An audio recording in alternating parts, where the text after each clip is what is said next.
What's up today, Shining Otaku? Today we have a very, very, very special guest on, the creator of FaLLEN, Ogawa Burukku. Welcome today to the show of Shining Otaku. Thanks for having me. Anyway, Great um, to have you. Yay! Why did that get laughter? well, wait, did I get laughter? You laughed. You like chuckled. Oh, well, I don't know why I laughed, but Made me feel pretty stupid. Gotta say. well, I'm sorry. I'm sorry. No, but no, but I guess I'm really I've seen your work. I like what you have, what you've had it going as far as like, your character designs, the way your story's going. As far as it reminds me of like I don't know how to put it, like a darker tone magical girl series. Well, that's what it's supposed to be. So what I really want to say is that what actually inspired you to make this work actually? Like how did you start as a mangaka?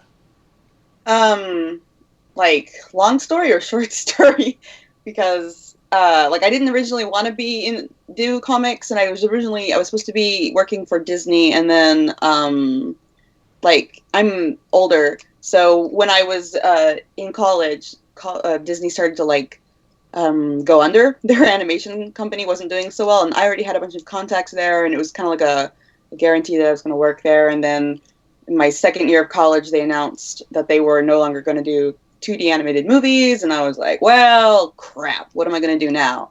So I ended up coming to Japan because sequential art is sequential art, and I can do comics here, even if I can't do storyboarding in the US anymore. So that's what I did, and I ended up just like staying here. And ironically, even though I'm in Japan now, the majority of my fan base is in like other countries. So, uh, Oh, that sounds like a dang story right there. I might want to hear the long version I of that know, one. right? Because I'm like, I mean, you started at Disney though. Like, I mean, that's something that I don't really hear every day. Like, usually when we like talking to everybody, I mean, it's usually the typical like, yeah, I was an otaku. I used to watch this on TV and that on TV, and I just got up and now I'm in Bakuman land. If you know about Bakuman, oh you my know. God, don't even get me started on Bakuman. Like I could tell you all sorts of reasons why it's not a very accurate portrayal of how it would really be for a struggling.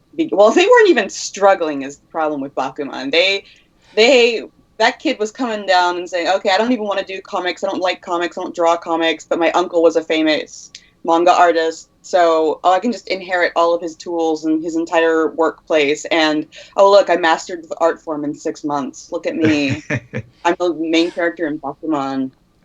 Yeah, I mean that I, was the most I don't unrealistic like thing about it. Pokemon. Like, how I do love you that actually shit. just shoot off? Say what? I was like, how do they just shoot off and just all of a sudden like become a success just like overnight almost like as just as teens? Well, I mean, that's another problem with the story is like they do become super successful really quickly, and they don't struggle at all. So I don't care that they become successful. Their reasons for wanting to be successful drive me nuts because you've got the main character who his goal is to be a famous mangaka so that his manga will be made into an anime so he can marry his middle school sweetheart he doesn't even know very well.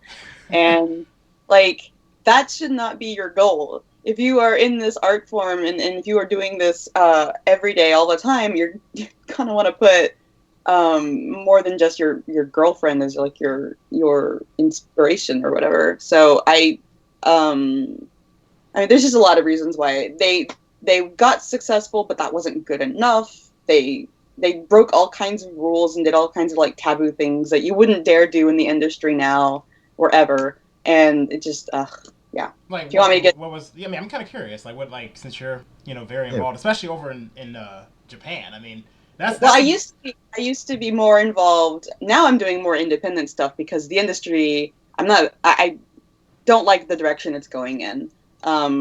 They want to be very specific about what you draw these days because they can't afford to bring in new talent, like completely new talent, and take a risk with their work these days. So I didn't like. I was getting told I would get jobs, but I have to draw specifically what they want me to draw, and I didn't. Mhm. So I'm like kind of stuck up. So I'm like, yeah, I'll do it my way. And whatever. But like back, like let's see, it's been a while since I've read Bakuman, but like one of the things that they did was in the middle of a series, they demanded to be allowed to end their series.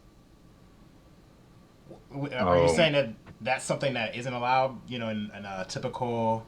Like, Not for a freaking 18-year-old or whatever, however old they were at the time. Like, you be grateful you have an ongoing series. Well, yeah, obviously, You be grateful. You don't go up to your superior and be like, look, we're not good at this. We have something we're better to do, we can do better or whatever. Like, you don't do that. Like, they did all these things. You don't speak up against your editor. Like, your editor, and this is something that's a very common story with artists, is that the editor can make or break a series. Like, there's a famous story, well, it was famous for a while among people in the industry, but like, it was, there was a veteran artist named Yu Watase, and she's mostly shoujo. She did Shigeyugi Ayashi no Seres, very, very, very popular series back in like the 90s and early 2000s. So she's definitely a veteran, but she moved over to, I want to say, Sunday Comics, like Shonen Sunday. And she did a series, which escapes me even though I've totally read it. Arataki, I can't remember. Whatever, Arataki or something like that. And it was a boys series. And she went into this with ideas that she wanted to do, and midway, her editor switched over it became a different editor. And the new editor was very forcefully telling her what to do and was like, I don't like the direction your story is going in. You need to do this. You need to do this. And she was doing things, even though she's been doing this for like 20 years, she was being treated like a first timer and was having to redraw her pages until her editor was like 100% approving them.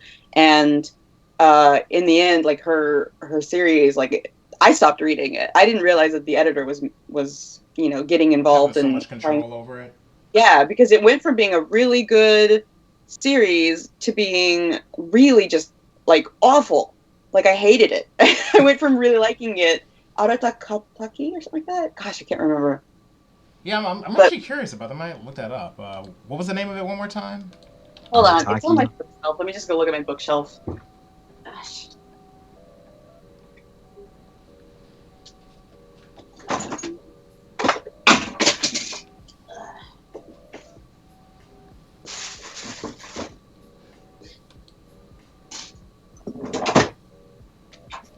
Yeah, I think she said Arataki. Arataki?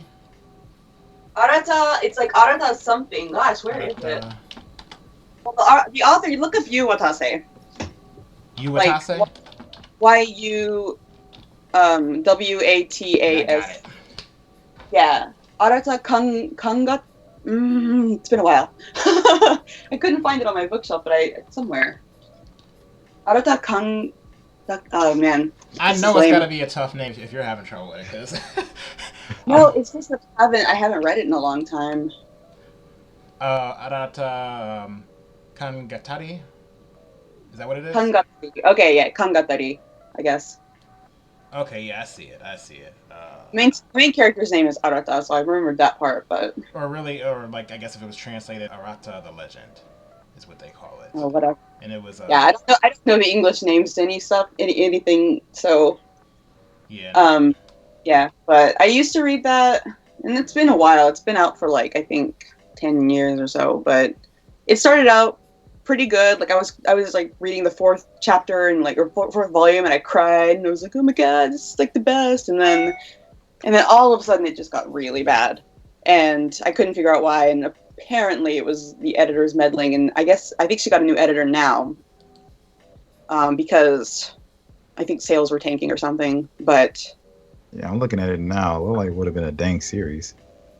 it started out like kind of interesting because these two characters switch bodies. Like one character lives in like a different world basically, and the other character, the main character, lives in our world.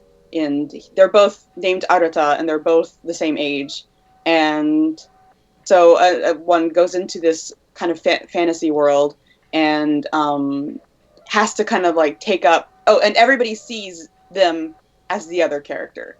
So when the Japanese boy goes into fairy tale land or whatever, everybody sees him as the fantasy world Arata. So they're not aware that it's a different character. So people are trying to kill Fantasy Arata, and Tokyo Arata gets chased around, and I don't know. It started out like a really interesting series, even though it's kind of like I don't know. It's we've all seen that before, where a character gets sucked into another world or whatever. But there was a different take on it when you had the other world character being sucked into Tokyo as well. I see. So like kind of like a little opposite of like Inuyasha in that sense, where you have like a character. Yeah, yeah, because it would be like if Kagome went back into feudal times and then some priestess or something came back into modern times. So if they had that, it would have been very similar.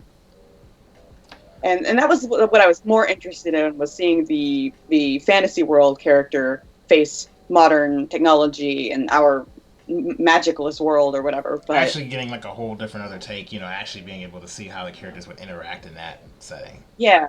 Yeah, and unfortunately they barely touched that character. Like, it was mostly the Tokyo character's story. So how much experience did this editor have then? I don't know. That I don't know, because normally they don't mention editors by names whenever you have like people talking about this kind of stuff. But I read a couple of articles about this. Okay, yeah, I'm gonna have to like spend some time actually looking into this, because I didn't literally hadn't even I've never heard of this story until you just mentioned it just now. But well, I think it's very popular. It probably is. It's not. It may not even be publishing anymore. I think it lost a lot of popularity in the last few years. But and you need to take notes. I'm So taking I'm just notes. saying, as the editor, you need to take notes. So don't. I am taking notes. Thank you very much. So yeah. But yeah, I hadn't heard of that series either. Like I had an editor who was very much like I think his name was Miyaura, but I don't remember. But from Bakuman, the chubby editor that came in and started having them work on the gag series. Yeah. The Kitty series, where it was like about an inventor or whatever. Mm-hmm. That was like my editor that I had when I had an editor at Shonen Magazine. Oh dang. He did not like let me do anything. But at the time I was a newbie, and I was just getting started, and this guy had taken a shine to me, and I was like, okay, he really wants to work with me. I'm going to try to work with some of his ideas, but some of them are really terrible. But that's okay, because he's got more experience than I do. And I remember one time, like, to put it in perspective how bad his ideas were, he wanted me to do a story about a foreigner coming to Japan, because I'm a foreigner in Japan. And every editor does this too. They all think they're being really original, but every single editor, when talking to a foreigner, tells them to do this. And all of my foreign friends have, backed this up. But I feel like that's the only story that you can pretty much tell. That's the only story we can tell. Well, it's the only story that we can tell that a Japanese person can't tell, because a Japanese person doesn't have the point of view that we have. But what editors don't realize is that Japanese people actually don't care about the point of view of foreigners in a lot of cases, which I don't mean that to sound like racist or anything like that, but I don't think that's racist at all. It's just it's the truth. They would rather have like a Japanese character experiencing a foreign world rather than the foreign character coming in and experiencing Japanese culture shock. And whenever you do see it happen, it's usually the side character. It's not going to be the main character. The only exception to that rule is there's a manga called like Teramaya something, and I'm really terrible at remembering names, by the way, in case you can't tell. We share that trait. Yes, there's a Roman guy who comes to modern day Japan from Roman, like classical Roman era Rome, and he comes to modern day Japan, and he experiences Japanese technology, like how toilets splash water on your butt, and he cries because he's so touched by that. And they did a live action version of that, and they cast a Japanese person in the role, and it took away the foreign experience, I think, for a lot of, at least for me. I was kind of annoyed by that. Yeah, I cannot stand when that happens, when you have, whenever a live action movie's made, and it's never, I feel like they never do the casting right. And I get where people try to come from on like, okay, well, as long as they can act as, whatever character, but I'm like, why can't it ever be? Why can't you try to keep the appearance right? Like when they're casting it, like why can't you try to shoot for what they, what the audience would typically see that character as.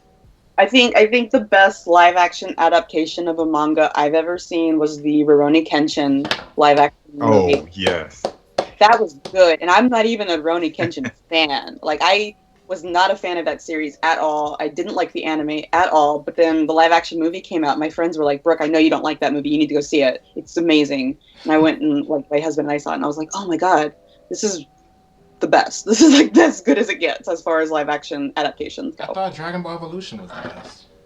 Oh, that's right. But that doesn't. I didn't include that because that's an American production. I'm just talking about Japanese live action productions. That movie obviously was like it deserved all the Oscars. I hadn't seen the Attack on Titan live action movie, but I heard that it wasn't that great either. Like, I know the. Well, I just assume they're not that great because, yeah, like whenever a Japanese company tries to make a live action version of any of their any manga or whatever, I feel like whoever's behind it doesn't understand what makes the manga popular. So, Black Butler, for example, had a live action adaptation, and what whoever made the movie didn't realize was that what people like is the interactions between Seal and the butler, and there's he's a little boy, and then he's like got a demon butler or whatever, and their connection is kind of interesting. But in the movie, they cast a 20-year-old Japanese girl to play Seal, not as a boy or anything, just as a 20-year-old Japanese girl. And gosh, nobody liked it. What a shock. Oh my goodness. Like, I don't know. Like, I feel like, I mean, really, they just look at it as like a money-making opportunity, which I understand this is all like a business, it's an industry, but I mean, yeah. At the end of the day, like, I don't understand how you would feel as though you're actually putting your investment in good hands with somebody who doesn't actually understand, or who doesn't take the time to do the research, and I feel like this happens all too much. Like, it's like, this is terrible. It's just, that's just how it is. Because I mean, I've worked in Hollywood too before, and it's, I just did storyboards, but I worked with people who work with other like movie companies and everything, and just some of the ideas that I heard bouncing around the office or whatever, I'm like, you guys have like no idea what you're doing. Well, let's pause right there. Let's pause right there. Disney, Hollywood. An example. I have an amazing example, actually. I won't say her name because I actually love this woman a lot. She's like my mentor. But we were listening to, what were we doing? We were listening to an audio tape for the book Gone Girl. And she said at the end of the audiobook, she didn't think this would not make a very good movie. And I think 2 years ago, I think the Gone Girl movie came out, and it was like Oscar nominations and everything with Ben Affleck. Mm-hmm. Mm-hmm. And she read, hearing the book, she was like, I just don't think anybody would want to see this movie. And she was like, didn't understand what people wanted. And I mean, I told her, I was like, actually, I think this is a really good story. If they're shopping the script around right now, you should probably consider it. And she was like, nah. And she ended up being more in favor of an Alice in Wonderland remake than actually, investing time into the latter. Yeah, she read some other Alice in Wonderland story and was like, this would be a better book. And I was like, well, I think people are pretty tired of Alice in Wonderland, but you can go with that if you want. And then Gone Girl came out. It was a huge success. Got great reviews. And, I just kind of shrugged and went, well, there you go. Now, I believe you were getting ready to say something, N? No, it was, like as soon as you said Hollywood, it just dawned on me. I was like, oh, Disney, Hollywood, and working with some of the famous editorial departments. I mean, I feel like I'm talking to a little bit of a celebrity here. I'm not a celebrity because I have to be well known to be a celebrity, and nobody knows who I am, and nobody should know. No, I'm drawing, like, I need to not work because I am not able to focus and talk at the same time. And also, I'm like a traditional artist, so whenever I get on the computer to do work, I'm just like, wah. I'm going to go back. I'm going to do Pokemon instead. We're going to see me draw Pokemon. All right, I'm getting ready to zoom in on that, and while we do that, it's a big ass Pokemon commission that I haven't finished yet. So we'll do that while I talk because I can do this. I'm sure we're all Pokemon fans on here, right? Well, I mean, I don't know Oh, if you are. Just because you're drawing, it doesn't mean that you are. No, I am, but I'm pissed off at Pokemon right now. So Oh. pissed off, man, because their bank is stupid now. Like, you know, the Pokebank Yeah. was all like waiting for the national dex to come out, and then they were like, we've updated the bank, and now it has the national dex in it. And I'm like, that's great. When are you going to put the national dex in the game? And they were like, oh, but that would take up too much space or something. And I'm just like, no. Do you understand that I play this because I'm a collector, and it's the collector's thrill that gets me to play this game. And if I can't scroll through and have a living dex, I will be more furious than anybody my age should be at a Pokemon game. But there you have it. I am furious, and I like wrote up a Twitter storm last night when I realized that I couldn't take my old Pokemon over, and yeah. I don't have a lot of time to play games, but I did make some time for like Pokemon. I very slowly got through Alola. Oh, yeah, we got through it a bit slowly ourselves too. But yeah, I was a bit thrown off. We didn't have a national dex this generation. And I still can't believe it. I may not even play the next game if that's the case, because it's really important to me that I have all these. Because I've been playing since they came out, you know? Like, I've got Pokemon... I don't have any from the first two games, but I have them come over from, like, the third generation. I've still got Pokemon from third generation. And it's just like, I don't know. It's just, they broke too many traditions with this game. No gyms? What are you talking about? You know? You said no gyms? Yeah. Oh yeah, I was really heartbroken when they took the gyms out. You know, 6th generation. Yeah, no, you weren't. I remember you were like, "Oh, they're changing it up." No. Oh no, I didn't. I remember that because I specifically was complaining about the flying gym because Let me tell you, Ogawa, what he was saying. He was telling me, first off, that this was the best Pokemon game of all time. He said that. No, hold on. I did say that was the best one to change of all time because it made a ground. I feel like it changed. It came up with a different era for Pokemon altogether, and I did say that. Yes, it was best game of its time of the time. However, I did not. I know I complained about the gym thing because I was complaining about the flying type gym because I really love my Archeops, and that really made me heartbroken. I could not make it that viable in competitive play. Yeah. What else? There's just a lot with Alola that I thought they did right, but at the same time, in order to do things right, they did a lot of things really wrong. Like I thought it was great that you didn't have to have TMs anymore because TMs were stupid. TMs have always been kind of stupid. Like they were fun, but I liked being able to ride Pokemon a lot. However, we're on an island and we can't use surf, and that just seems really weird. You can't go from island to island by surfing anymore. You have to, fly there. And I just you talking about the agents. But that's Nintendo. That's what they do is they do new innovations and then they end up pissing off older fans because they take away old things. It's just how they are. Let's not even talk about the anime. I mean, I honestly haven't watched it in many years, but I'm like, I used to be like, why not do it similar to like the Adventures manga? Like why not just break it up into, each season into, basically different trainers. They don't do that because of marketing. They want to have a character.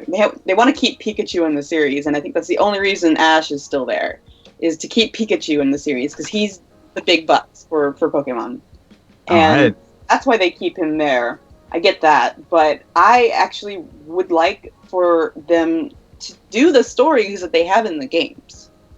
Like, I liked the Lola story to a degree, and I would like to see that in the anime, but they're not going to do that. Now it's Ash going to school. Like, who gives a, He doesn't need to go to school. He's been doing this for 20 years.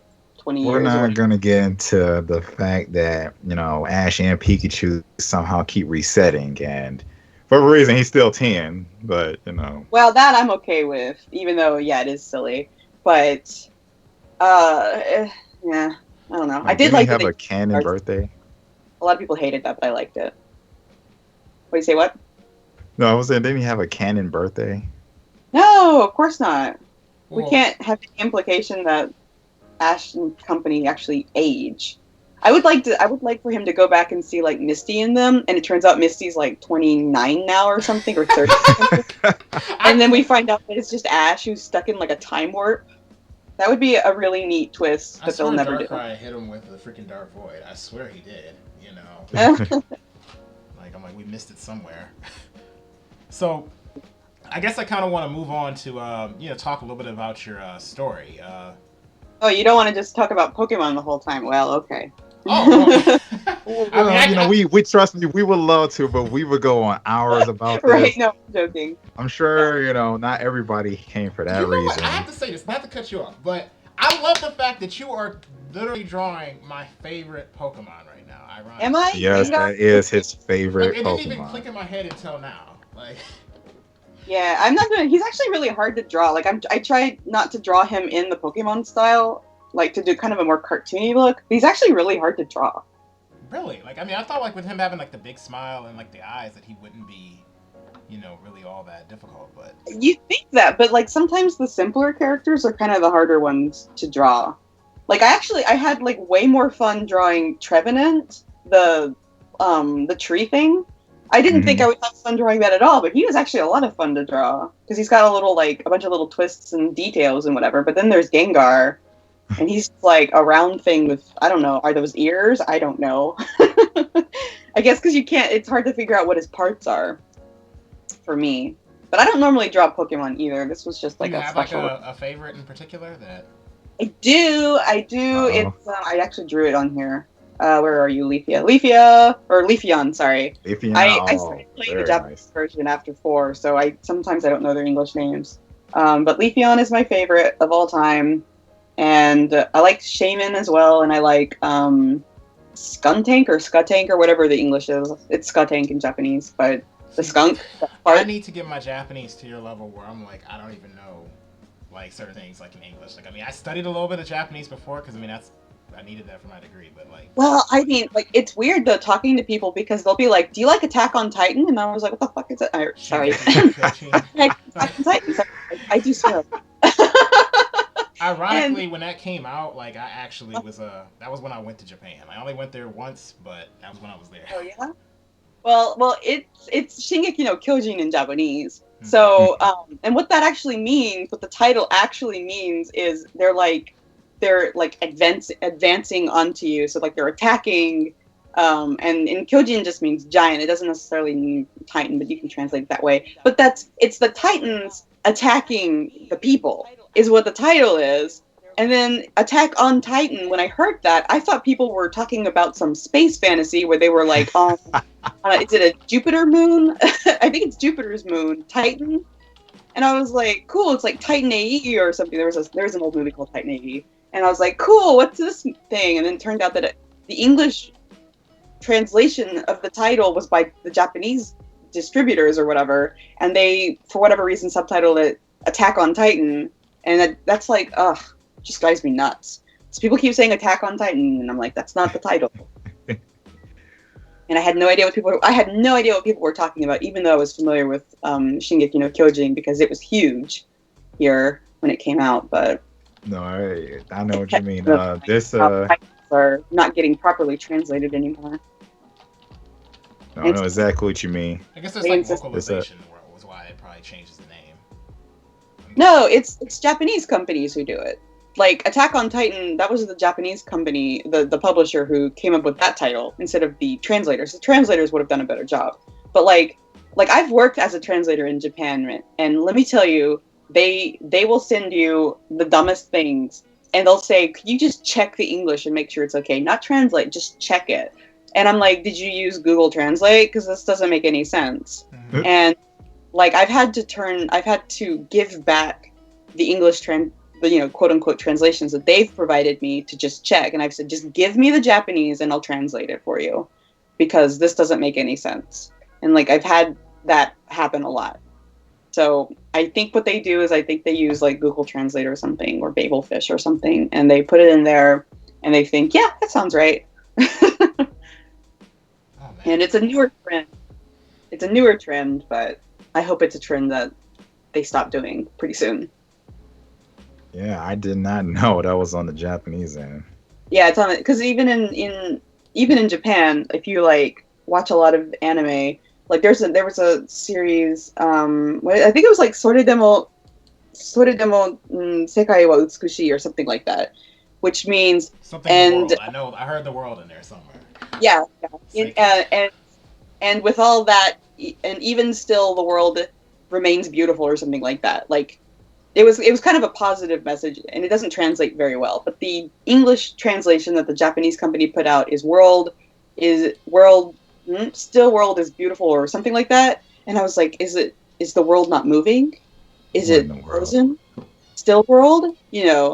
But it's just and yet the world is beautiful is what they and yet the world remains beautiful or whatever would have been a more apt title, but yeah, it is what it is. I make money off of that, so it's okay. If they make a mistake and they have to come to me, then I get money for that. So You were getting ready to say something, Ann? Well, I was just giving my reactions on that info there, uh-huh. but yeah, like we were saying, because we jumped away off topic, and Yeah. No, and I loved didn't it. mind. I loved every bit of it. but But it makes for a really terrible like artist interview. Oh no. Oh no. oh no, I think Ironically. this is uncut. I think this is uncut and beautiful right now.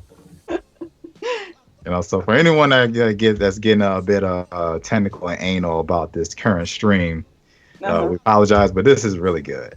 I don't think I don't even. I'm not even looking at the Twitch or the people like throwing tables over and stuff, or is nobody there? Or I'm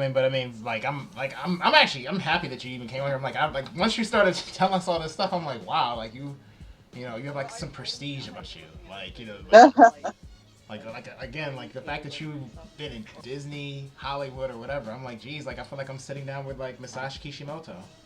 well, I didn't actually work at Disney. It was more like it was set up so that I would I went to their animation company and I talked to a bunch of their directors and their animators and their storyboard artists, and they were like, well, we'll help get you set up in the intern program, which is what you have to do before you become an official like employee, because they need to teach you how to do things Disney style.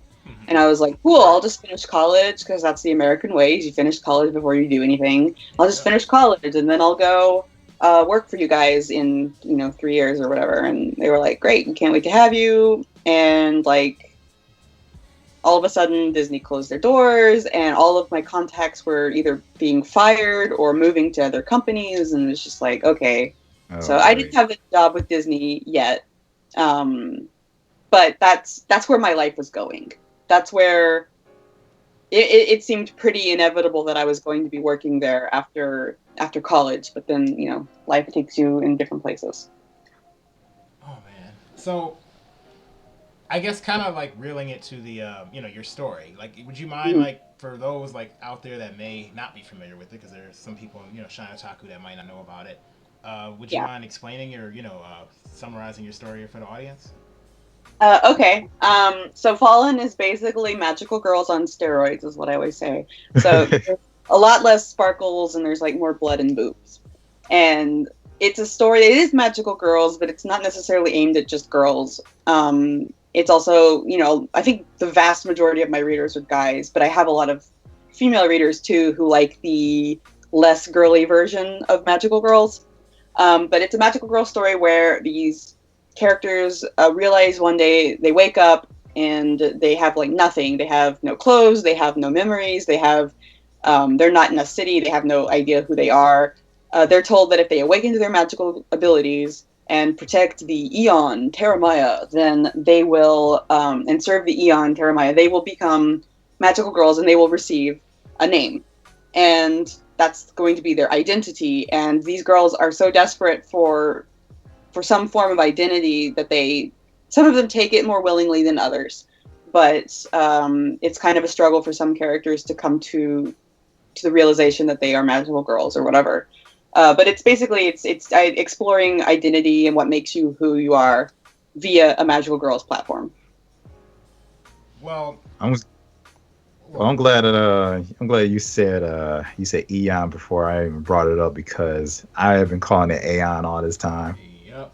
I mean, I don't really, I don't care. You can call it Aeon, Eon. We're gonna stick. We're gonna stick to what the writer mangaka herself, pronounce it as. I've been saying Eon. It may very well be Aeon. I don't, Hey, I'm with him on this. I'm pronouncing it the way you pronounce it, because we're not having, when this becomes a movie one day, or an anime, or whatever you want it to take form as, if you actually want it to take any other adaptation, no form. Right. I don't want to go to the theater and hear this, be pronounced, any or which kind of way. I mean, I think about like The Last Airbender. I don't know if you know about that, but like how like characters were pronounced like Aang and Sokka and all that. I'm like, no. I'm like, please don't do that. I don't care if phonetically or it's wrong. I'm like, do it the way that they did it when I watched it or looked at it. So. Well, I mean, the way they say it in the TV series, that should be the canon pronunciation, because that's the first form of it. And the people who worked on that were, working very closely with the creators. So what they wanted is going to probably be the best way to say it. But I don't care. I just recently found out that one of the characters that I have that comes in later on, I'd been mispronouncing her name all this time because I looked up the actual pronunciation and was like, oh man, that's lame. Well, okay, I'll change it. Pronunciation I didn't really think about pronunciation until I was started to make the Japanese version. And then all of a sudden I have to like put in katakana their names, and that's when it suddenly became important. And I think, gosh, I don't remember what Japanese pronunciation for Eon is. I think it might actually be Ion, but I can't remember. Yeah, that makes sense. But like, I mean, I look up the word, and there are different, there are different pronunciations based on what language, like the linguistic roots of the word are. And yeah. Like, I put way too much thought into the names, but a lot of the names are harder to pronounce because they're from dead languages or something, like Latin. Like the main character Arma, her name's Latin, but I'm pretty sure I'm pronouncing that wrong or right, because I can't imagine it being anything but Arma. But that's how I read it. So I mean, I can't. Yeah. Yeah. So with the title of your series, this is just something that just kind of rang a bell to me when I was reading, especially with the first chapter. Is like, I think, Bring Me to Life. Mm-hmm. And I could be wrong, but are you for some of the titles for chapters and for the story, are you inspired by maybe musical albums or songs when you write these titles? Yes.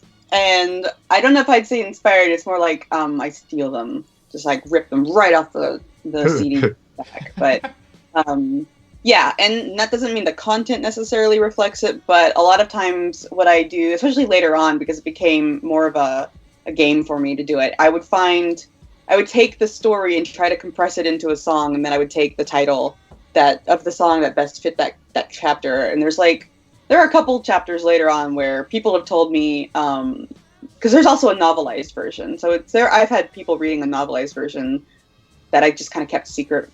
People just randomly found it, but they would tell me, oh man, I listened to the music right after I read this chapter, and the music fits so perfectly with this chapter. And it's more of a coincidence than anything else. But yeah, and it's just I just wanted to emphasize that this is not girly pink frou magical girls. This is heavy metal shit. So like when characters get thrown into a wall, they don't magically just have like one beauty scar. They have like blood pouring out of their face.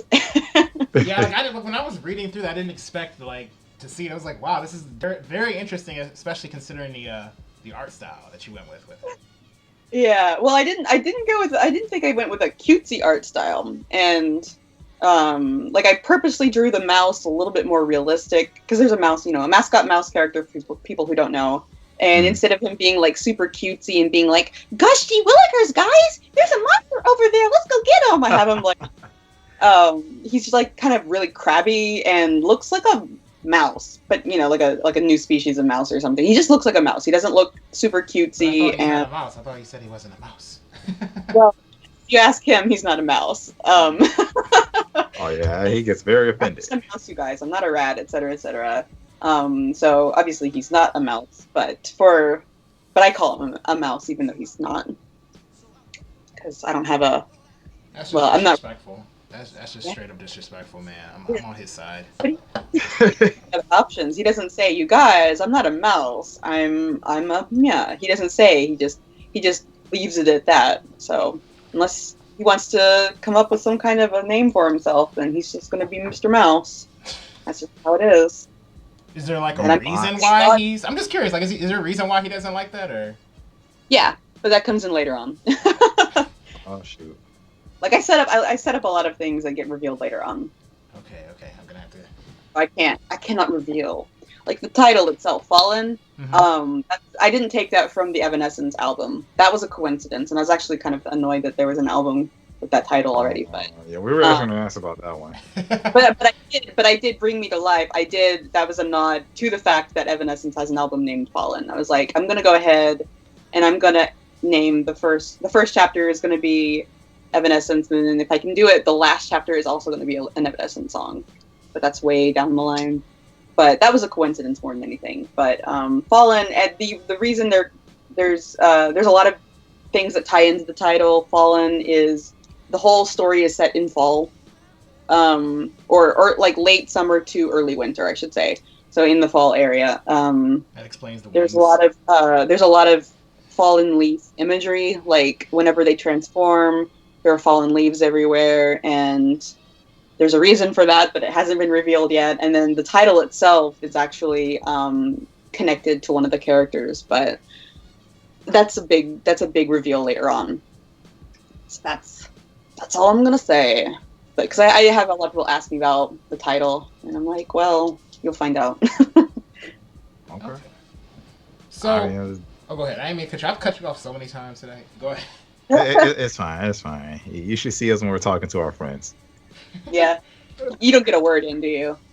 Oh goodness. I mean, but yeah, I mean, that's because you're that quiet. Was actually, yeah. Well, like I'll give you an opportunity to say something, and then you're like, you'll just be sitting there, and I'm like, okay, like I'm waiting, and then as soon as I'm like, okay, I don't think he's gonna say anything, I'll say something, and then he'll say something at the same time as me. So. Mm-hmm. Oh, maybe. Agrees with you, by the way. What you say? What? I don't think you agree with him. I think you were kind of like, yeah, well. And we're gonna say that for some other stream debate. but yeah, I mean that was actually some great stuff to hear additional to the series, and I expected nothing less, especially considering I did a bit more digging on the content and whatnot, and I found out that you won 2 awards on the Global Manga Initiative. I did, yes. I won, first place, and then I won, I think, 3rd place another year. Correct.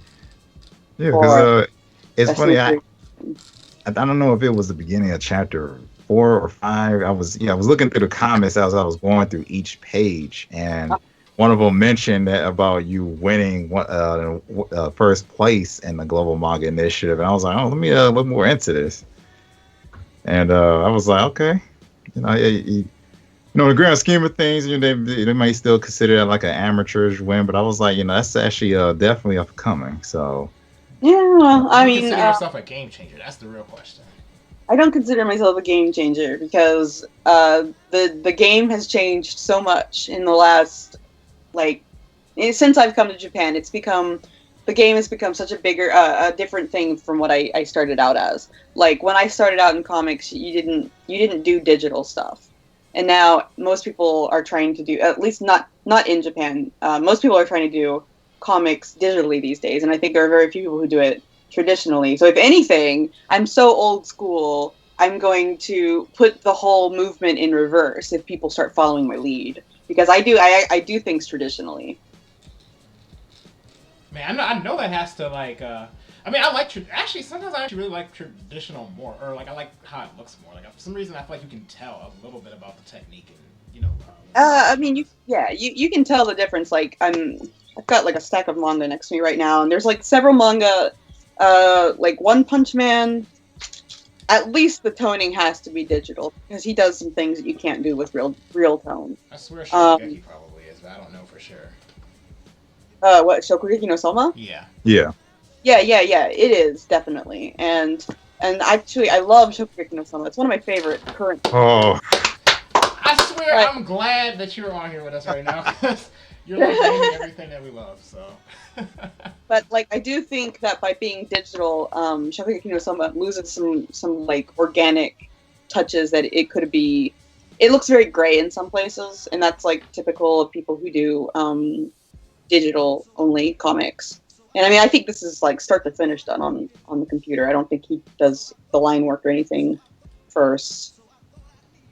But he started out in porn, and I think most people who do porn do digital, even in Japan. Yeah, I've noticed that. Yeah. Have you actually met any of these mangakas? Like not the obviously like the really big ones, but I mean as far as like maybe from like a notable, somewhat well-known story from working in like some of these magazines in Japan. Yeah, I mean, yeah, like because I worked as an assistant for 2 different mangaka for I don't know a few years, and one of them nobody's heard of outside of Japan, but in Japan people knew very well. He did a manga called Gaku, which is about mountain climbing, and it's for adults, but it's not porn. It's just for adults. It's not for kids, and has more like mature, like interesting. I don't even know if it's seinen. I think it's like straight up just like adult. Like they have a lot more genres than I think people are aware of. Like there's young and there's seinen, and seinen I think is like older teen, younger 20s, and then young I think is mid 20s to 30s. I don't remember. I still don't understand how Attack on Titan is a freaking shonen. That's shonen, even though I don't know how shonen it really is, but it seems a little mature in places. But yeah, like they have a whole bunch of different genres here. The manga that I worked for, though, he was in a magazine called what was it? Big Comic Special, I think is what it was called, and that was just straight up geared toward like 40-year-old people, like men who were working at offices and salarymen. Just adults, not youngsters. And that became a live action movie, and that was an okay live action version. But like I worked for him, and he told me some interesting stories about editors that you don't want, because he was always like, look, if you're going to get editors, here's the kind of editor you don't want, but there's not anything you can do if you get them. And he's like, there are editors that all they want to do is they want to go to girl clubs, and they want to spend all their money and time with you talking to girls, which they wouldn't do because I'm a girl, but there are those people. There are the people who want to be very commanding and tell you exactly what to do. And then he's like, there are also people who don't do anything, and they're also just as bad if they don't. If you feel like they're not even reading your story, and it's because they don't care about you, but they're stuck with you or something. But like something, and this is something that I thought was weird about Bakuman. The mangaka that I've met were not social. And like one of the guys I worked for, he got a divorce because like his wife, he got a divorce because his wife didn't approve of him going into comics, which is, he won in the end because he's a millionaire now, but like, Oh wow. she left him because she didn't think he'd make any money doing what he was doing. He was a teacher before he quit to do comics. But then the other he had another, like a girlfriend, and she ended up dumping him just because he never saw her. Because you don't have, when you're a successful comic artist, you don't have the time to do anything. Like you're just at home all the time, and the only people you really see are your editors and your assistants. And like, I remember working for both guys that I worked for, there were nights when they didn't get any sleep. We just stayed up all night working. And then the only people we'd see were the delivery guy bringing us pizza or curry or something.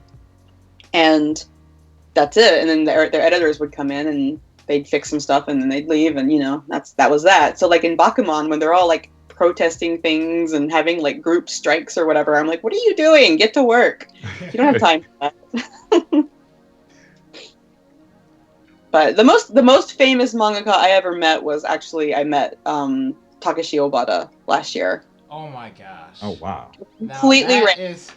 that is the dude right there that I'm like, man, if I ever had the opportunity in some point in my life to, like, work with him, oh my goodness, that'd be. Oh yeah, and I haven't met many mangaka because there are very few opportunities to meet mangaka, because if you're not working with them, then they're not going to be. You're not going to just see them. You don't know what they look like a lot of times, and they're homebound all the time. But like I was in Montreal for a convention, and he was at Montreal as one of the guests, and I was like, it's so bizarre that I'm meeting this guy in Montreal. Like, not in Japan, but like, not in Japan and not in America. Like, neither one of us are from Canada, but that's where we met. And I got to see him do a live drawing of some Death Note characters. And then afterwards I just went up to him and I was like, hi, can I talk to you for a little bit? Is that okay? And he was like, yeah, I guess. So I talked to him for about 5 minutes and I gave him my book, and I was so nervous. Like, I've met famous people before, and I don't really care usually, but for him, he was like my god, basically. My art god, or whatever you want to call it. And I was just like shaking, and I was just like, hold on, I'm forgetting my Japanese. Let me, and he's like, no, you're doing really well. And I was like, no, dude, I speak Japanese. This is pathetic. Hang on a second. Just like Nihongo, okay. Wakarimasen. Yeah, if we had been speaking in English, I would have forgotten English. I was so like, I was just like tongue-tied. So I was like, hold on, I can actually speak. Hold on. Okay, here we go. And then I caught my breath and like I talked to him and I gave him a copy of my comic FaLLEN, and he was just like, I can have this? And he was like, oh, did you do this by yourself? Oh my god, this is traditional? Oh my god. And he was like all complimenting me, and I was like, stop it! You're the amazing one! Stop it! Like, I wonder how many I'm actually kind of curious. I know he said that had that happen before, like plenty of times probably. No, I don't think so, because he is well known for being a bit of a recluse. He doesn't normally do these things. Like, he's never a guest at like talks, or he doesn't go on TV. He wouldn't let me take a photo because and at the event they were like, don't take his photo, because he doesn't like his photo to be publicized online. He doesn't want people to know what he looks like. Mm-hmm. So this was an extreme. Know what he looks like. Say what? I said, even though people know what he looks like, if they like look him up. Well, there is one photo online that I found, and I think he's wearing a hat or something. But yeah, that's like, though, there's one photo of him, and I don't think he knows it's online. I don't know who took it and where they took it, but in like the pamphlet of the book for this Montreal convention, Otaku-thon, they didn't even put his photo. They just showed like his work desk. Mm-hmm. So like, he really doesn't want people to know what he looks like. For some reason. I don't blame anyone for getting cold feet in front of that man. Oh, I know. I was just like, duh. But he was so nice. And I've met a lot of people where I looked up to them and then I met them and I didn't like them as much. But I met him and I liked him a lot, and he was really nice, and it was just a short amount of time, and it was a really good thing. It made my whole week, It was like the best thing that could have happened. Other than maybe him hiring me or something, but he just calls you up or sends you an email like right after this, like, hey, Like, I was expecting him to. I would bet money he hasn't even read my comic. I would bet he took it and then put it aside somewhere, and it's just sitting in his office. Or maybe he threw it away. I don't know. Hey, you never know. He probably kept it. I mean, even if, at the very least, if you think about it, he saw it as coming from a fan. So, I mean, I couldn't see why he would just throw it away. He might have just, like, put it up. People like that. I mean, yeah. Celebrities will totally throw stuff that fans give them away. Okay. Well, you know better than me. Since you those kind of people. Oh, but also, like, some people just, like, give them things and they don't,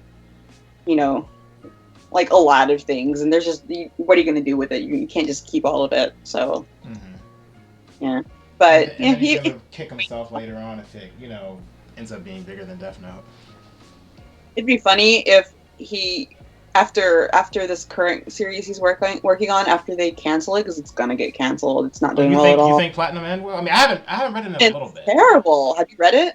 I read like the first few chapters. I know I left off when they were like in the the baseball ring or whatever, and you had the. It's terrible. Like this is This is easily the worst manga that those two have paired up on. Yeah, easily, and fans hate it. Like fans of them hate this manga. It has done really badly, and the only reason it's still selling is because people are still just like hopeful that it's gonna end up better. Like it's just a slow start or something. But I've read the first 4 volumes, and like it's awful. The main character is terrible. The main love interest is terrible. Like things don't make sense that happen in it. Like did you get to? Well, I guess you probably haven't read it. But there's a part where Mirai, the main character, is trying to get, what's her name, Saki, I think, to trust him. So she puts him under a love spell. Yeah, I think that might have been where I left off at. I'm not sure. Okay. Yeah. Puts him under a love spell for like 30 days, and he just stays in her room for 30 days. And I'm like, how did you do that? How did you hide a 16-year-old boy in your room when you live with your family, and they not notice for 30 days? Exactly. It was. Yeah, that is it's like unrealistic, and it's kind of different than what they usually do, where they try to keep things, more on the realism end. Well, I don't even know what they're trying to do. I mean, I think what happened is their editor or their publisher probably went, you guys need to come together and do another Death Note-like series. So instead of, Gods of Death or Shinigami or whatever, we've got angels now. And we've got the same thing where there are rules that you have to follow, but the rules change like every chapter. It doesn't make any sense. Like, look, we need some Death Note money. We just can't say Death Note. Well, they're not hurting for money at all. But yeah, I don't know what happened. But I'm not a fan of the writer, to be honest. I think he was a one-hit wonder. I think Death Note was his one and only good series, and it was only good for the first half. I'm really strict. Like I'm sure, if I ever become a big thing someday, there's gonna be like a whole bunch of people going, that Ogawa Burukku, she still talk, but she's actually like the worst writer ever, and whatever. I'll get it too someday. It's okay. Well, I guess nobody's above criticism.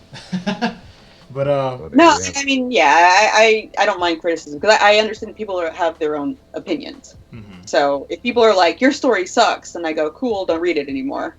But, like I think there was recently like a mangaka that said something about One Piece or something. I forget who it was. Like, and I know people weren't really too fond of it. You said what about One Piece?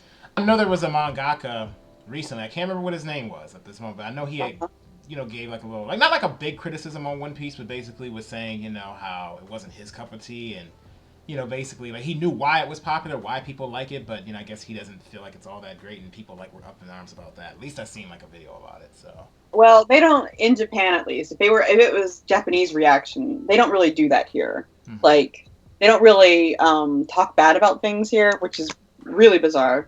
So it's like everything is good. Well, it's partially good, but at the same time, if you watch a TV series that reviews movies and every single movie they review gets thumbs up, you don't trust them anymore. Mm-hmm. Like they could watch Dragon Ball Evolution or whatever that movie was and give it a thumbs up, and you're just like, come on, really? Now I know you're not telling the truth. Basically, the Japanese way of being honest, basically just not saying something about it, they're polite. They're a very polite culture, so they don't speak ill of other things, especially if nobody asks them for their very specific opinion. But the problem is that if you're doing like a critique series or a review series, then they are kind of asking your opinion. That's why I'm tuning in, is I want your opinion. But they usually don't really give an opinion. They just give here's the situation in the movie. I thought it was well done. And then they move on. They don't really dig deep into things, which is unfortunate. But because of that, whenever somebody does go off and kind of go off script and be like, okay, well, One Piece I don't think is great, but I understand why people like it. That's not even really a terrible thing to say. I could say terrible things about One Piece that way overextend that guy's opinion.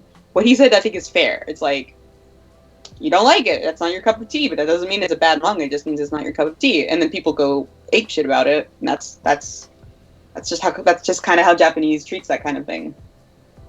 Was that author's name Tetsuya Egawa?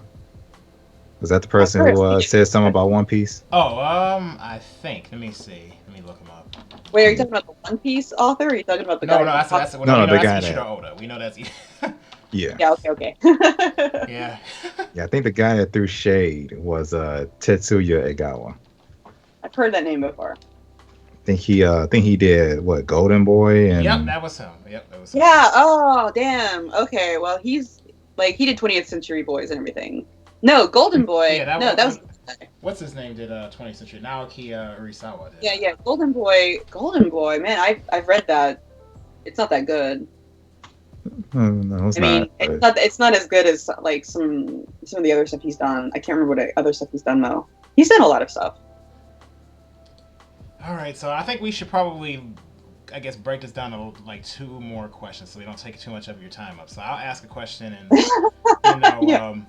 How many times are we gonna get sidetracked? Okay, yeah. So. Well, no, I'm just. I didn't want to take too much of your time. I know you're a busy woman, so Like we have hit the hour mark of the stream, so we do have to start wrapping it up, unfortunately. Because I would love to go on another hour with you. No, it's my fault. I just go off. I've really enjoyed this, to be honest. Like, this interview, like, it's been very pleasant. So I don't know. I guess, I guess one thing I want to ask you is, okay, comics, like American style comics versus manga. What do you think the industry could learn in American style comics, or manga? What do you think manga could learn from the how would I put it? I guess I'm kind of messing the question up. What do you think each industry can learn from each other? Because even though they're related, they're a little bit different. Like the manga industry versus American style comics. They're very different. Like what American style comics, and when I say that I mean more like the big industry stuff like Marvel and DC. Right. Like I think what they could learn from Japanese comics is, I think it's better to put a lot of your faith in the actual like artists themselves and coming out with new material every once in a while, because I was never a big fan of the superhero comics you get in America. I mean, I didn't like comics really until I found manga, and then it was a linear story. These were new characters, and I didn't know anything about them, and I was learning about them, and a lot of them starred female characters, which, man, that's like hard to come by in America. So for a little tomboy like me, it was, a great thing to find. So I think American comics maybe should be willing to not just encourage new talent, but also actually promote new talent, because that's something they don't do. Not just the big two, DC and Marvel, but like other smaller companies too. I don't see a lot of push for the new talent. I see them pushing stuff that's like a recognizable name.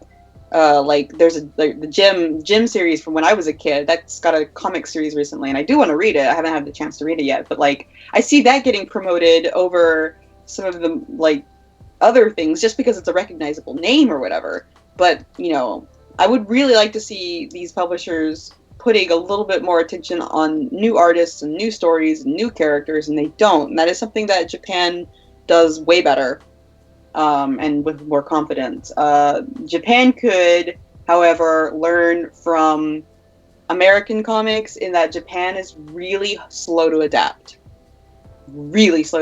They set the rules and they don't really intend to change them anytime soon. And they have to, though, because things are moving more digital. And a lot of the big publishers, most of those comics are still done traditionally, which I love. I mean, I'm a traditional artist, but like that makes it a little bit harder to get comics online. They don't know, until very recently, they didn't really have any way that you could legally read One Piece or something online for legally without getting it to be a scanlation or something. But now they do. They're starting to do that. They are still hesitant to move into color though, which I mean, I like black and white, but if things are moving in the color direction, and a lot of independent companies like Comico which is basically owned by Webtoons. They've already figured that out. They've already figured out that people who are reading comics online, they're not necessarily going to buy the printed version, so you might as well go into color because it's going to stand out more or whatever. And that's something that publishers haven't quite decided to tackle yet because they're still sticking with print. And I mean, I'm old school, so this is a method that I like. But you know, American comics very quickly switched to digital. By the early 2000s, they were switching over almost completely to digital. Especially like 2007, I believe. Like 2007, 2008, I believe. Around there. There's a lot of, spike in digital comics, I believe. So. Oh, sure. Yeah. Like early 2000s, like before, maybe not 2000, 2001, but like by 2005, I think they were already kind of like, okay, this is where it's going. We need to shift to digital because I was in school at an American art school in 2003, 2004 or whatever, or 2003, and like they were telling us, they were teaching us to ink or traditionally, not digitally yet. So I was also born at a really bad time for comics because I was born right in the middle of the transition. So it was really hard for people my age to transition over. It's a lot easier for younger people to do comics right now, I think. But yeah, they made that transition. They saw it was coming, and they took hold of it a lot quicker, I think, than they did in Japan. I mean, they still use fax machines here pretty regularly. Like, Japan in general does not like to adapt. I know they're seen as like the technology capital of like the world, but if you live over here, I worked in an office for a while, and they would like fax things still, and I had to use a fax machine. I'd never used a fax machine before. I'm sure there's a whole realm of Japan that I don't know. It's kind of funny too. Like, I mean, I have a degree in like what's called East Asian Studies, but I studied all about Japanese culture. But yeah, I know like you can't know everything, or not even know everything, but you can't even get like a whole other aspect of it unless you live there. And then there's a whole other part of you that won't know about the world unless you're Japanese. So. Oh yeah, and like I can live here. I'm going on my 13th year in Japan, and there are still cultural gaffes that I make and things that surprise me even now. But at the same time, I meet people who have studied Japan, and when they come to Japan, like their Japanese is very hard to understand because it's very textbook, and people don't speak like that here. They don't have trouble reading books, but they have trouble communicating with people because they're not. When you talk to somebody, their day-to-day language is totally different. There's just a lot of things that you can know, but you can't really. You're not going to learn as easily until you actually experience it for yourself, no matter how much studying you do. Oh yeah, most certainly. And I know a lot of people come to Japan completely disappointed. That's why I always try to play down Japan when I talk to people because I think people come here and they're very disappointed after like 6 months or so, and they realize that this is just another country and it's not like anime land like they thought. A lot of ideas that they had about Japan, they don't really, meet their expectations. But and the comic industry is the same way. People come over here, they're like, I'm going to be a mangaka, but they don't understand that these days Jump doesn't really hire anybody over 23, anybody new. Oh dang, I'm like right at the freaking border. At 20, I had graduated. So I've got a degree in manga, technically. I graduated from a manga school. By the time I came over here, did language school, did Japanese, manga school, did all of that. I was about 25 or 26 when I graduated. So at 26, I went to a publisher, and he looked at me and he said, "You're too old." And I said, "I'm only 26. And he said, "Yeah, that's too old. If you haven't debuted by now, then that must mean you're not very good." And I said, he hadn't even looked at work yet. And I said, I just got over here, I just got over here, and I had to do Japanese school. I had to do manga school. And he was like, "You didn't have to do manga school." But he was like, "But you are too old, probably. You're too disconnected from your primary target group, which is, shonen manga. That's for 8 to 14-year-olds, basically." Talk about savage. Yeah, they're savage. It's brutal. Savage. So people come over here thinking it's easy, and that but because Japan hasn't adapted the way they need to stay current and to keep the global attention on manga and everything, they haven't adapted the way they need to, and because of that, right now the manga industry is not doing so well.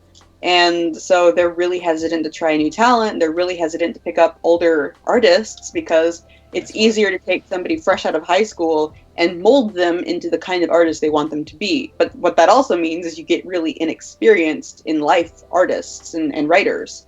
So, I mean, I read comics sometimes and I'm like, have you ever been on a date with a girl before? You know, like, no, it does be feeling like that. I guess that's why Jump has been cutting so much stuff lately. I mean, it could be popularity too, but I've been thinking about that. Like, I feel like they've been removing a lot of stories.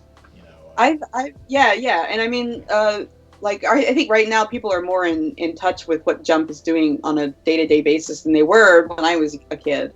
But like if you read Jump, like the anthology, and I don't mean the English version, I mean the Japanese version, stuff gets cut all the time. Like comics don't even they don't get a chance to breathe sometimes. And that's actually a problem with my story, is that it's a slow start, and publishers didn't like that. Like they were like, and I said, well, I really want the reader to be as confused as the character is, kind of like figuring out who she is while she's figuring herself out. And they were like, no, why don't you have the first chapter where the main character is going to school and then a monster shows up and then she has to, she realizes that like her friend is in trouble and yeah, exactly. Like that's what every comic sounds. That's what every manga is. And I said I didn't want to do that. And like the whole reason I made like the main character, we didn't talk about her very much, but she's masculine, tan-skinned, small breasts. She's a girl, but she's got very small breasts. She's got very masculine features, and she's like the female character that you don't really see very often, if ever, in manga or anything. And when I showed her to publishers, they liked her character, but they didn't like her appearance. They wanted her to be blonde and light-skinned and big-titted, and I'm like, no, that defies the point.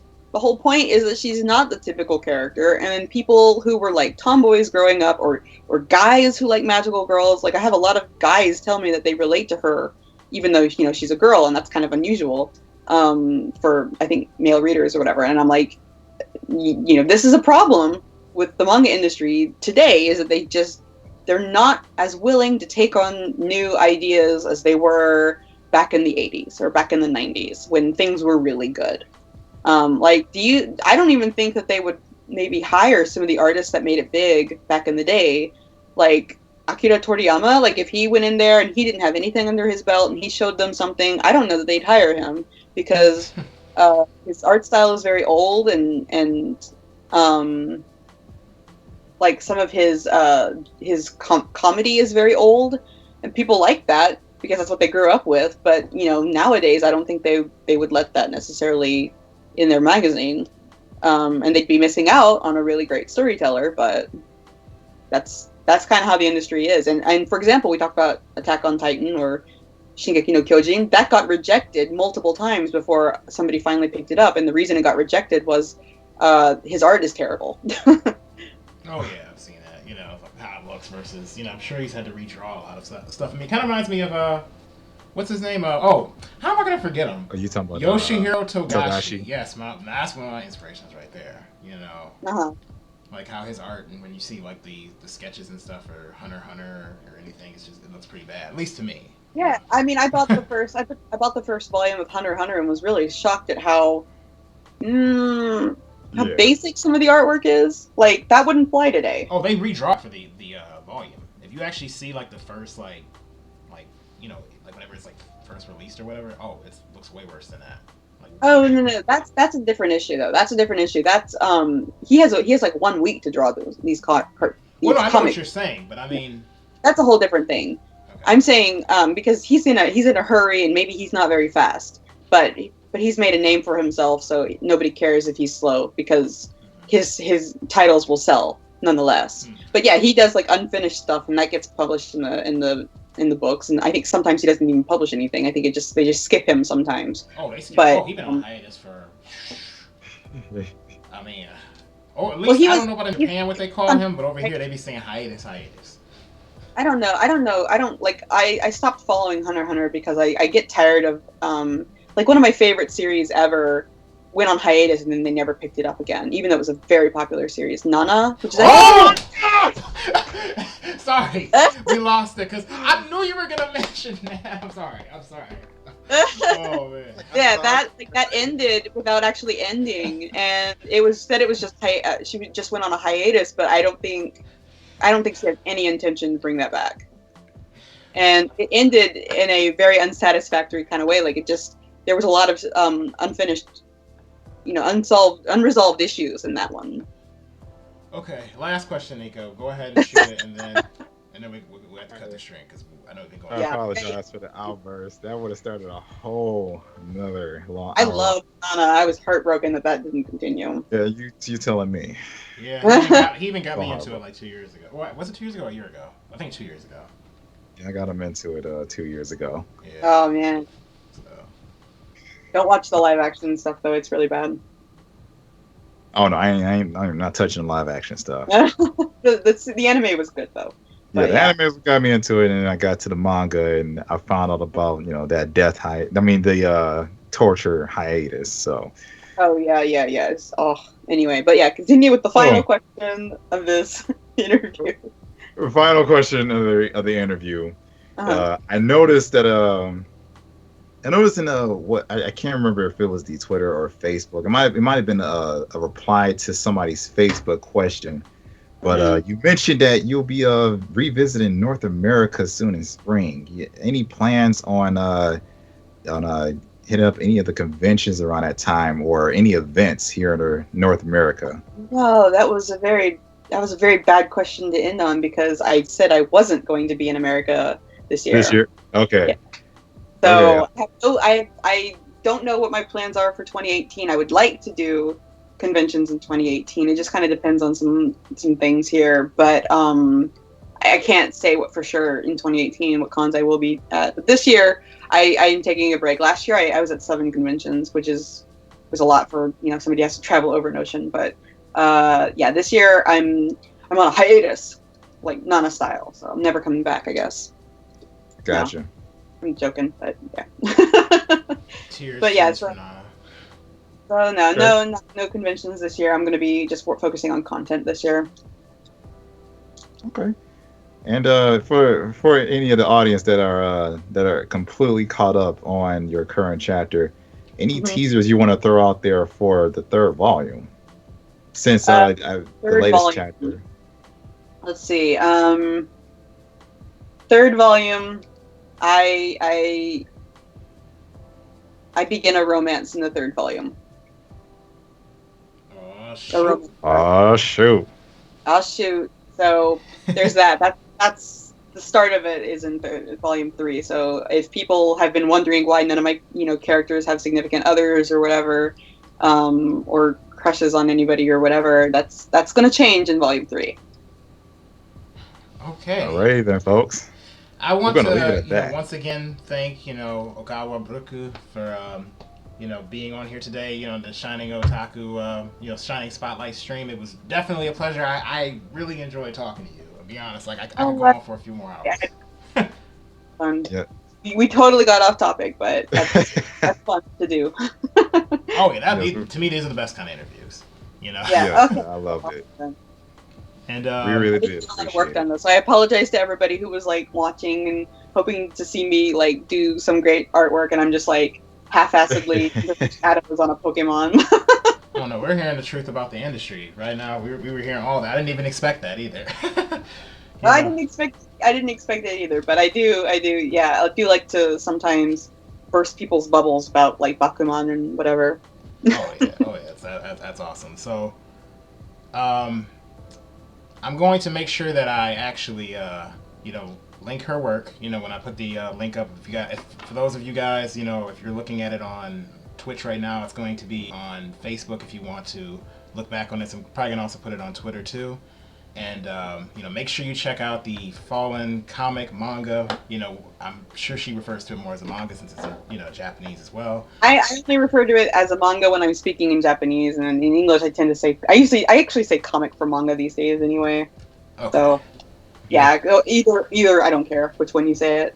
You've heard it from her yourself, people. So check it out. I think it's a great read, especially if you like something that's gets down to the nitty gritty and still has a little bit of a unique feel with the magical girl thing.